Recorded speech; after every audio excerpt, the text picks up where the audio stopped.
Hello readers, I'm Amy and welcome to Hawaii. I am here with my dad. We're visiting family. It was supposed to be my parents' kind of yearly trip together to see my dad's brother, but unfortunately my mom cannot be here. She passed about 2 months ago, but I'm here to hang out with my dad and make sure he can have some family time. They've got a nice backyard that they share with my cousin up on the hill. There are several pet chickens who are hiding their eggs very craftily. There's also a wild chicken hanging out here somewhere. Also, I hope you can hear me okay, because the last time I recorded on my phone several years back, did not matter what microphone I used with my phone. It did not super work out. But we're just kind of hanging out in here. The chickens are usually out and about, but it looks like they've actually been locked in the coop since no one's been able to find the eggs. Anyways, as for reading, so did a little bit of time travel because the flight from Seattle to Hawaii, I think it's like 6 hours or so, but with the time change, it looks like it's only 4, and it was a long ride. We'll say that. So I did finish reading Emma on audiobook. My goal is to read through all of Jane Austen's books this winter, even though it doesn't look like winter. This is January in Hawaii, everybody. Finished that. Really enjoyed that. Emma and Pride and Prejudice are my favorites, and I wanted to start with those two because the stories are the most familiar to me, so I'll have an easier time understanding the language or getting back into the language, because Jane Austen does take me a second to kind of get into with the older language. But I finished Emma. I want to do a video review of like all of Jane Austen's books. Also, sorry I keep pushing my glasses up. That tends to be a funny little habit with me. And also, my glasses are just constantly sliding down my nose. What else? I started and finished Nothing But Blackened Teeth, which is looking a little lumpy because I'm pressing some flowers in it. This one I've seen all over the place, and I actually got it buy one get one half off, I think it was, at Barnes & Noble. I didn't love it. It's taking place in like this Japanese mansion, and you have these kind of friends with like really complicated histories with one another in it. It's super short, so that's why I finished it. But it felt really, really literary, which just doesn't tend to be my speed. Like whenever I read literary fiction, I feel like there's a lot of messages and symbolism and stuff that I'm missing. So I just really didn't get a lot out of this. I found a friend to pass it on to, so I'll be giving that to her once I'm back in the main states. Then I also started Mother Thing. This book has kind of been through it. My TBR is currently sitting under my plants that I water on a semi-regular basis. So this is the book that I took to the beach yesterday because I'm like, well, it's already got water damage, so what difference is it going to make? This one I am really enjoying. It's still got a little bit of a literary aspect to it, I think, but I can kind of touch base with it and understand it a lot better. Mother Thing, the name, the idea comes from the psychology tests where they locked baby monkeys in cages. Their moms were not around, and they ended up kind of forming bonds with socks because those were the soft things that they were provided with. And so that's what they latched onto when they didn't have their mothers. And this sock was a mother type thing. It was a mother thing. And she connects that to her own mother, who just never really thought of her, never really considered her, was just back and forth with her boyfriends and like cooking for her boyfriends and taking care of her boyfriends. And the daughter, who's now the grown woman in this book, just took advantage of that whenever she could to get the resources that she needed, because her mother didn't really care about her. And so her mother thing was this corduroy couch. She would lay on that couch and she would pet it and feel the softness and get comfort from it. So I think that that's a really interesting way to be inspired for the name of a book.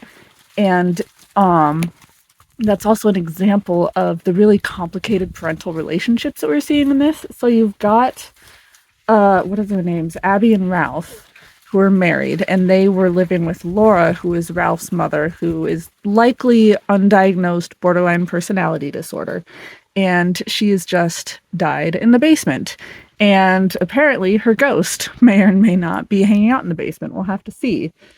Yeah, but it's just an awesome exploration of complex relationships with your parents and parental abuse and depression and moving on after the death of a parent. So in a lot of ways, like some books on death have been really triggering for me lately, but some books like this one have actually felt really cathartic. I haven't really seen a pattern to it yet as to what I can and cannot read right now, but I am really enjoying this. And then I started The Long Walk by Stephen King. Chris, my husband, has been saying for a little while that was one that he really enjoyed. It is kind of a shorter book, so I do have that on Libby that I've been listening to. I'm enjoying it so far. I'm not paying as much attention as I could. Like, I started it sitting on the plane, and I'm just sitting there staring off into space listening to this audiobook. So when I read audiobooks, I tend to need something to do with my hands. So I might see if I can pick up some fidgety thing or another to have on the plane. But yeah, that's where we're at. I don't have too much to say on The Long Walk yet, but I'm going to have some vlog clips. I'm not sure if that's going to be before or after this little talking bit. I'll probably do another talking bit or two. And yeah, see you when I see you.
Again, everyone. This is our second to last day in Hawaii, but we're leaving tomorrow at like 10, so I'm kind of counting it as our last day in Hawaii.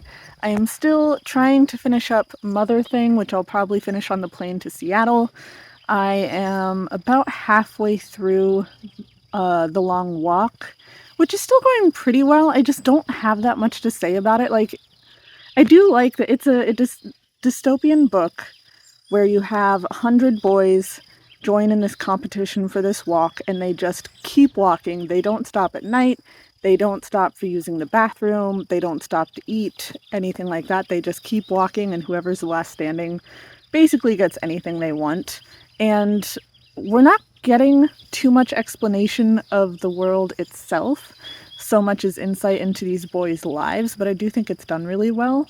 So I'm enjoying it so far. I just don't have that much to say about it. But I went to Kona Bay Books yesterday, which is mostly a secondhand bookshop, but also has a ton of new books as well. And I picked up some books there. So I also picked up some cards and got a free bookmark. Let me move my receipt here.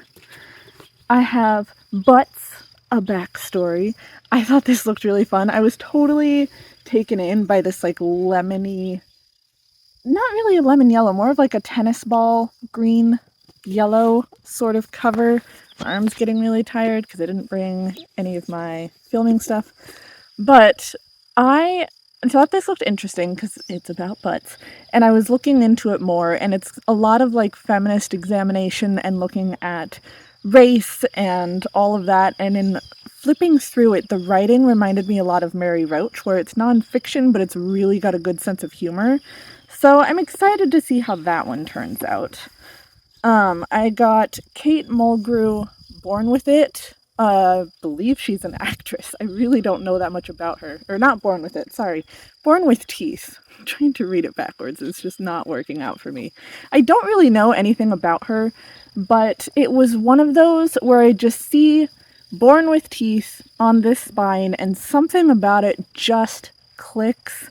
I looked through the plot summary and her life sounds really interesting, and the Goodreads ratings on this, there's over 1,000 ratings, and she's got like a 4.5 out of 5 stars. So definitely intrigued to pick that one up. And even if I don't know anything about the person, I still love reading a good memoir. And then another one that caught my eye was A Secret History of Witches. Now, this is definitely a used book. It's got tape on the spine, it's all worn off at the edges, there might even be a little bit of water damage. But with this cover art and the way this book has been worn down with reading, it's just given me vibes. And I had to pick it up. I feel like even if I don't end up liking this as a book, I'm starting to try and work on turning my library into kind of a curio cabinet sort of thing. I'm really digging the witchy vibes lately, and I might keep this book. I think I'll keep this book, whether or not I like it, just to like add some vibes to the room, you know? So that is my little Hawaii book haul. Hope you enjoyed. I'm filming over at my cousin's place today because I really like the stairs. I think they're fun. My cousin-in-law built these stairs whenever he was really, really frustrated one day. So, goes to show a good coping skill. That's gonna be it, I think. I might have a few more clips after this.